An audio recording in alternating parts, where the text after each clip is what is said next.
Good morning to all students. कल हमने आपकी बुक का ट्रायल चैप्टर स्टार्ट किया था reproduction in plants.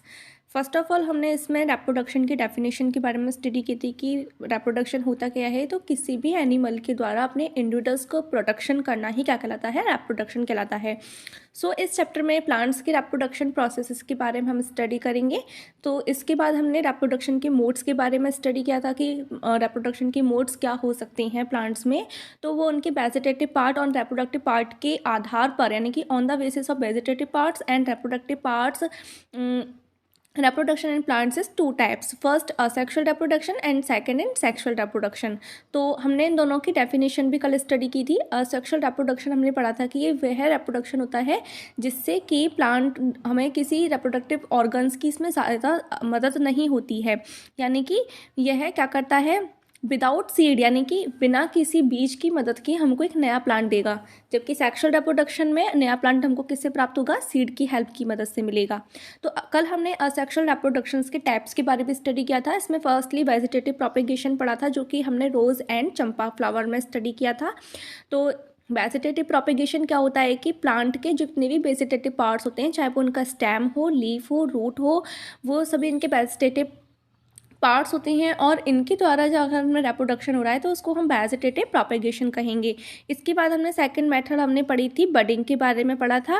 And third इसके बाद में हमने पढ़ा था फ्रैगमेंटेशन। फ्रैगमेंटेशन जो था वो हमने किस में देखा था, एल्गीज में देखा था। बडिंग की प्रोसेस हमने किस में देखी थी, ईस्ट में देखी थी। एंड स्पॉर फॉर्मेशंस भी हमने पढ़े थे, जो कि हम फंजाई में हमने स्टडी किए थे। बट आज हम यहाँ पर सेक्सुअल रिप्रोडक्शंस के बारे में स्टडी करेंगे। एंड हम ये देखेंगे कि सेक्सुअल रिप्रोडक्शंस के कितने मोड्स यहाँ पर हो सकते हैं और यह सेक्सुअल रिप्रोडक्शन प्लांट के कौन से पार्ट्स में स्टडी किए जाते हैं।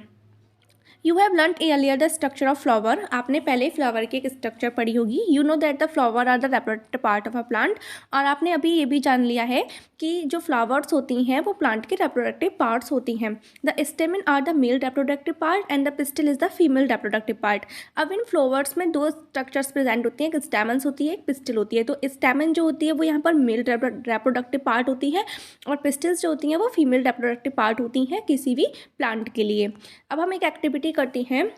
Take a mustard, China rose, petunia flower and separate its reproductive parts. आप इन तीनों में से किसी एक का फ्लावर ले सकती हैं, मस्टर्ड का ले सकती हैं, चाइना रोज का ले सकती हैं, पिटूनिया का भी ले सकते हैं और इनके रिप्रोडक्टिव पार्ट्स को आप सेपरेट कर सकते हैं। Study the various part of a स्टेमन and pistil. और पिस्टिल और स्टेमन्स की बहुत सारी पार्ट्स को आप स्टडी भी कर सकते हैं। The flower which contains earlier only the pistil और only the stamens are called unisexual flowers. तो वे फ्लावर्स जिनमें दोनों के दोनों प्रेजेंट होते हैं उन्हें यूनिसेक्सुअल फ्लावर्स कहते हैं। यानी कि यूनिसेक्सुअल फ्लावर का मतलब हो गया कि पिस्टिल या तो उस फ्लावर में पिस्टिल ही प्रेजेंट रहेंगे या फिर स्टेमन से प्रेजेंट रहेंगे। The flowers which contains both stamens and pistil are called bisexual flowers.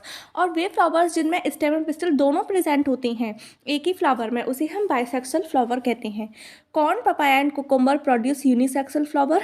Corn हो गया, पपाया हो गया, कुकुम्बर हो गया, इनमें यूनिसेक्सुअल फ्लावर्स हमारे प्रोड्यूस होती हैं। यानी कि इसमें दो टाइप्स फ्लावर्स आते हैं। एक फ्लावर में तो ओनली स्टेमन्स प्रेजेंट रहेंगे और एक फ्लेवर में ओनली पिस्टिल्स प्रेजेंट रहेंगे। Whereas mustard, rose and petunia है बाइसेक्सुअल फ्लावर्स।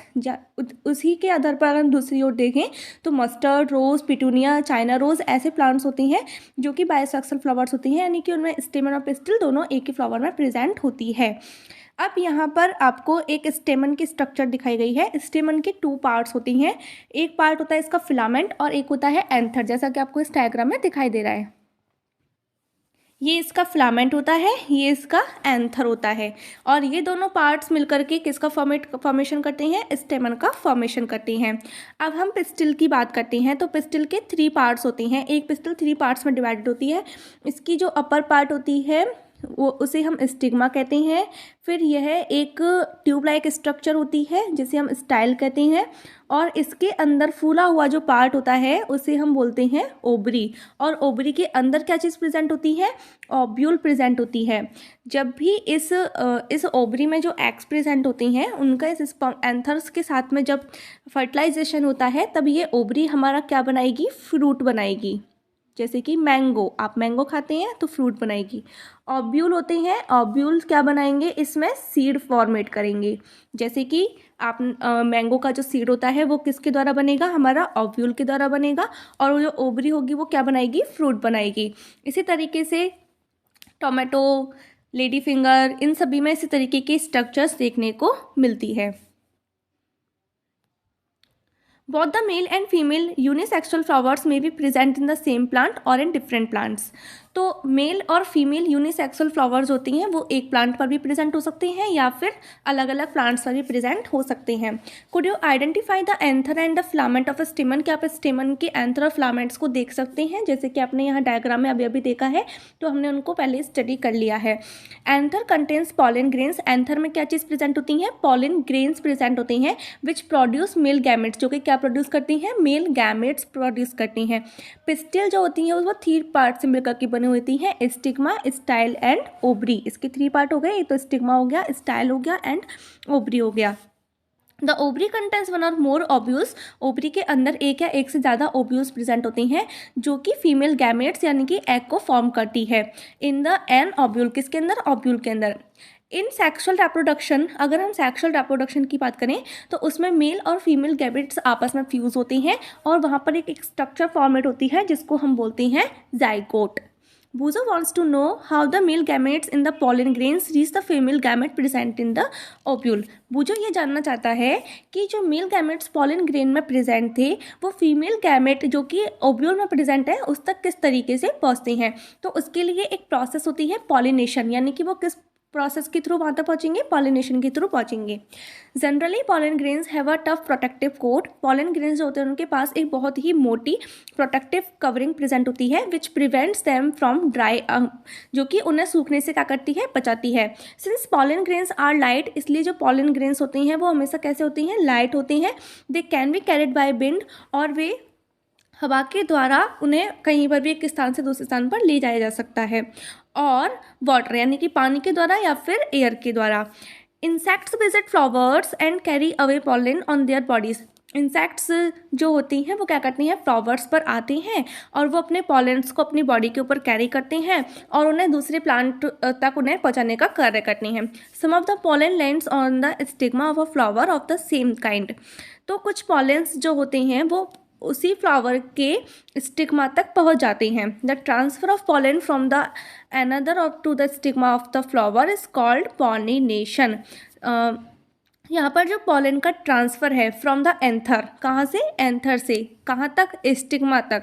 किसी भी फ्लावर के स्टिग्मा पर एंथर से पॉलन का जो ट्रांसफ़र होता है उसी प्रोसेस को हम क्या बोलते हैं, पॉलिनेशन बोलते हैं। ये आपकी पॉलिनेशन की डेफिनेशन हो गई कि पॉलिनेशन क्या प्रोसेस होती है। पॉलिनेशन वह प्रोसेस होती है इसमें पॉलेंस का ट्रांसफ़र होता है एंथर से स्टिग्मा पर, उसी फ्लावर से या फिर अनदर फ्लावर पर भी हो सकता है, मतलब वो एक ही स्पीसीज़ के होने चाहिए। If the pollen lands on the stigma, यदि पॉलेंस जो है वो स्टिग्मा पर पहुंचता है of the same flower, it is called self pollination. यदि वह उसी फ्लावर कि स्टिग्मा पर पॉलन से एंथर्स पहुंच रहे हैं तो इस प्रोसेस को हम सेल्फ पॉलिनेशन कहते हैं। तो सेल्फ पॉलिनेशन के 2 टाइप्स हो गए, एक तो सेल्फ पॉलिनेशन हो गया, एक क्रॉस पॉलिनेशन हो गया। यानी कि उसी प्लांट के फ्लावर या उसी फ्लावर, एक ही फ्लावर है, बाइसेक्सुअल फ्लावर है, तो उसमें स्टेमन से प्रेजेंट रहेंगे, पिस्टिल भी प्रेजेंट रहेगी, तो उस स्टेमन के जो एंथर्स होंगे अगर वो उसी फ्लावर के स्टिग्मा पर जा रहे हैं तो उसको हम बोलेंगे self pollination. When the pollen of the flower land on the stigma of another flower, यदि यह पॉलेंस जो होती हैं वो किसी दूसरे फ्लावर के स्टिग्मा पर जाकर के गिरती हैं, लेकिन वो सेम प्लांट के ही होने चाहिए, और that of the different plant of the same kind, और उसी प्रकार के दूसरे प्लांट के फ्लावर पर भी जाकर के गिर सकती हैं। It is called a cross pollination. तो इस प्रोसेस को हम क्या बोलेंगे, क्रॉस पॉलिनेशन बोलेंगे। अब बात करते हैं हम, अब यहाँ पर ये देखिए कि पॉलन ग्रेन्स हैं, ये आपका पॉलन ग्रेन हो गया, ये पॉलन ग्रेन जर्मिनेटिंग होगा, जर्मिनेटिंग होने से ये हमारी स्टिग्मा थी, स्टिग्मा से स्टाइल यानी ट्यूब लाइक स्ट्रक्चर होती है उससे अंदर होता हुआ ये ओव्यूल के अंदर पहुँच जाता है जहाँ पर हमारा एग प्रेजेंट होता है, और ये दोनों फ्यूज़ हो जाते हैं, फ्यूज़ होकर के किसका फॉर्मेशन करेंगे, जाइगोट का फॉर्मेशन करेंगे। अब हम बात करते हैं फर्टिलाइजेशन की। फर्टिलाइजेशन क्या होती है, the cell which results after fusion of the gametes is called a zygote. जब भी कोई सेल्स दोनों आपस में फ्यूजन हो जाती हैं, दोनों गैमेट्स आपस में फ्यूज हो जाती हैं, जो स्ट्रक्चर बनती है उसको हम बोलते हैं zygote. The process of fusion of male and female gametes is called fertilization. तो फर्टिलाइजेशन क्या होती है कि मेल और फीमेल के जो फ्यूजन की जो प्रोसेस होती है उसी को ही हम फर्टिलाइजेशन बोलते हैं। The zygote develops into an embryo. तो यहाँ पर जो जाइगोट होता है वो किसके रूप में डेवलप होगा, हमारा एम्ब्रियो के रूप में डेवलप होगा। अब हम बात करते हैं कि फ्रूट्स एंड सीड कैसे फॉर्मेट होते हैं आफ्टर फर्टिलाइजेशन। जब इस प्लांट्स के अंदर फर्टिलाइजेशन हो जाता है, the ovary grows into a fruit. Ovary जो होगी वो किसके रूप में ग्रो करेगी, फ्रूट के रूप में ग्रो करेगी। And other part of the flower falls off the fruit is the ripened ovary. यानी कि जब हमारी ओवरी पक जाती है, यानी कि फ्लावर जब हमारे अच्छे तरीके से रिपेंड हो जाती हैं, उस कंडीशन में प्लांट्स की जो अदर पार्ट्स होती है, जैसे कि उसमें प्रेजेंट फ्लावर्स थे, उनकी जो पत्तियां थी वो सभी झड़ करके बाहर गिर जाएंगी। The seeds develop from the ovules. अब ओव्यूल्स क्या करेंगे, सीड्स को डेवलप करेंगे। The seeds contain an embryo enclosed in a protective seed coat. Seed क्या करती हैं कि कंटेन एन एम्ब्रियो को कंटेन करते हैं, यानी कि उसमें एम्ब्रियो प्रेजेंट होता है जो कि उसे एक प्रोटेक्टिव सीड कोट से वो क्या करते हैं, उसे बंद कर लेते हैं। Some fruits are fleshy and juicy such as mango. कुछ फ्रूट्स हमारे कुछ फ्लैशी जूसी होते हैं, जैसे कि मैंगो हो गया, एप्पल हो गया, ऑरेंज हो गया। Some fruits are hard like almonds and walnuts. कुछ हमारे हार्ड भी होते हैं, जैसे कि एलमोंड्स हो गया, वॉलनट्स हो गई, ये आपकी हार्ड फ्रूट्स में आते हैं। अब हम बात करते हैं सीड डिस्पर्सल की, कि ये सीड किस तरीके से डिस्पर्स्ड होती हैं। In nature same kind of plant grow at different places. हमने देखा है कि जो हमारी प्रकृति है उसमें सेम प्लांट, यानी कि एक ही प्रकार के जो प्लांट हैं वो अलग अलग जगहों पर उगे हुए होते हैं। ऐसा क्यों होता है, this happens because seeds are dispersed to different places. इससे ऐसा इसलिए होता है क्योंकि जो सीड्स होती हैं वो बहुत सारी जगह पर डिस्पर्स्ड हो जाती हैं। Sometimes after a walk through a forest or a field or a park, you may have found seeds of fruits sticking on your clothes. जब भी आप कहीं जंगल में या किसी पार्क या फील्ड में कहीं जाते हैं, किसी खुले स्थान पर जाते हैं, तो आप वहाँ देखेंगे कि बहुत सारे जो सीड्स होती हैं, फलों की जो सीड्स होती हैं, वो आपके कपड़ों से चिपक जाते हैं। Did you try to observe how these seeds were clinging to your clothes? क्या आप यह ऑब्जर्व करने की कोशिश कर सकते हैं कि ये जो सीड्स हैं वो आपके कपड़ों से किस तरीके से क्लाइनिंग किया, यानी किस तरीके से वो चिपकी हैं। What do you think will happen if all seeds of a plant were to fall at the same place and grow there? अच्छा, क्या आप ये सोच सकते हैं कि अगर किसी प्लांट के सीड एक ही स्थान पर गिर जाएं और वहाँ से उसी स्थान पर एक ही टाइप के प्लांट्स ग्रो करने लगे तो क्या होगा। There would be severe competition for sunlight, water, minerals and space। तो इस कंडीशन में क्या होगा कि वो सभी की सभी प्लांटों को एक ही जैसी कंडीशंस चाहिए, तो वो सभी sunlight, water, minerals and space के लिए सभी में कंपटीशन होने लगेगा। As a result the seeds would not grow into healthy plants. इसलिए एक ऐसी कंडीशन आएगी कि वो जो सीड्स होंगे वो एक हेल्दी प्लांट्स के रूप में ग्रो नहीं कर पाएंगे। Plants benefit by seed dispersal. तो प्लांट के लिए बेनिफिट्स क्या चीज़ होती है, सीड डिस्पर्सल के द्वारा उनको बहुत ज़्यादा लाभ मिलता है। It prevents competition between the plants. ये प्लांट्स के बीच में कॉम्पिटिशन को प्रिवेंट करता है, यानी कि रोकता है। And its own seeding for sunlight, water and minerals. और यह सभी को प्रोवाइड कराता है sunlight, water and minerals. It also enables the plant to invade new habitats for wider distributions. इसके अलावा यह और चीज़ क्या प्रोवाइड कराता है, प्लांट्स को एक न्यू हैबिटेट प्रोवाइड कराता है जिससे कि उनका बहुत बड़ा डिस्ट्रीब्यूशंस हो सके। Seeds and fruits of plants are carried away by bind, wind, water and animals. तो सीड और फ्रूट्स की जो सीड जो होती हैं फ्रूट या प्लांट्स की, वो किसके द्वारा कैरी की जाती हैं, विंड के यानी कि हवा के द्वारा, वाटर के द्वारा या फिर एनिमल्स के द्वारा। Wind seeds such as those of domestic and maple and light seed of grasses और hairy seed of aak and hairy fruit of sunflower. इन सभी के जो सीड्स होते हैं वो बहुत ज़्यादा हल्के होते हैं, जैसे कि डोमेस्टिक हो गया हमारा, मैपल हो गया, एंड लाइट सीड्स होते हैं, ग्रासेस जैसे घास होती है तो उसके बहुत हल्के सीड्स होते हैं जो कि विंड के द्वारा उन्हें कैरी किया जा सकता है, एक स्थान से दूसरे स्थान पर ले जाया जा सकता है।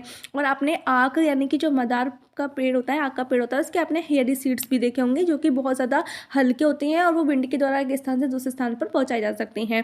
और हेयरी फ्रूट्स ऑफ सनफ्लावर के भी हेयरी फ्रूट्स जैसे कि इस डायग्राम में दिखाया गया है, इसमें सनफ्लावर का भी दिखाया गया है, ये आपका आक का दिखाया गया है, एंड ये जैंथियम का दिखाया गया है, एंड इधर ये आपके डोमेस्टिक एंड मैपल का दिखाया गया है। इनकी जो सीड्स होती हैं बहुत हल्की होती हैं, जिनको किसके द्वारा कैरी किया जा सकता है, विंड के द्वारा कैरी किया जा सकता है।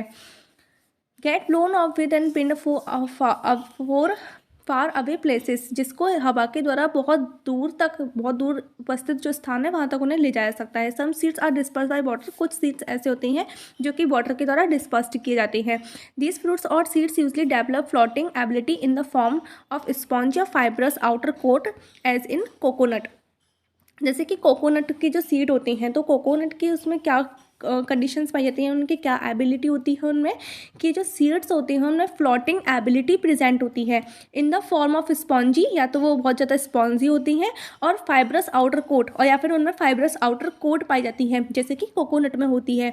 Some seed are dispersed by animals, कुछ सीड्स ऐसे होते हैं जो कि एनिमल्स की द्वारा डिस्पर्स की जाती हैं, specially spiny seeds like hooks which get attached to the bodies of the animals and are carried to distant places।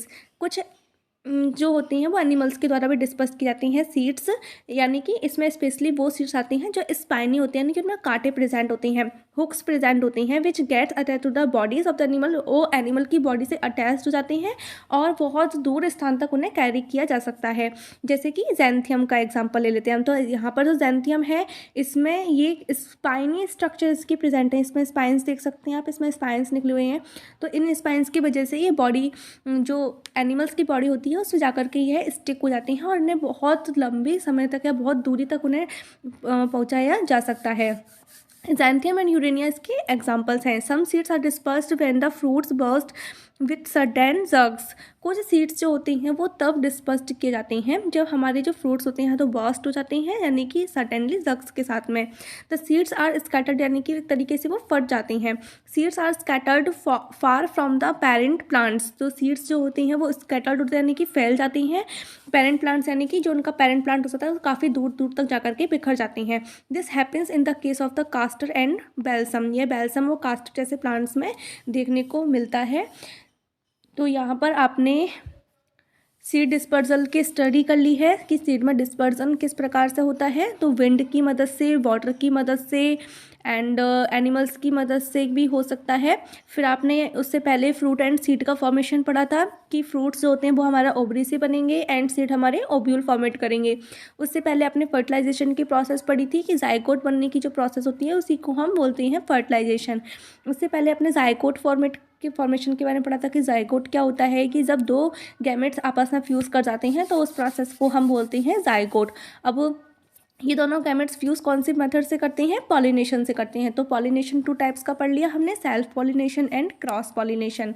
उससे पहले आपने यहाँ पर प्लांट्स के सेक्सुअल पार्ट्स के बारे में स्टडी किया था कि प्लांट्स में कौन कौन से सेक्सुअल पार्ट्स प्रेजेंट होती हैं, जैसे कि स्टेमेंस और पिस्टिल्स के बारे में स्टडी कर लिया। स्टेमेंस 2 पार्ट से मिलकर के बना होता है हमारा, एक filament and anther, and pistil हमारा 3 पार्ट से मिलकर के बना होता है, स्टिग्मा, स्टाइल एंड ओवरी। तो आज का हमारा ये चैप्टर कंप्लीट हो गया है। दोनों चैप्टर आपके अच्छे से, ये दोनों जो टॉपिक्स थे इसमें sexual reproduction and sexual reproduction दोनों पढ़ा दिए हैं मैंने आपको। अगर इसमें आपको कोई प्रॉब्लम मिलती है तो आप मुझसे पूछ सकते हैं एंड क्वेश्चन साथ साथ आपको भेजे जाएंगे। डेफिनेशंस आप सभी साथ करके याद करते चलिए। Thank you very much.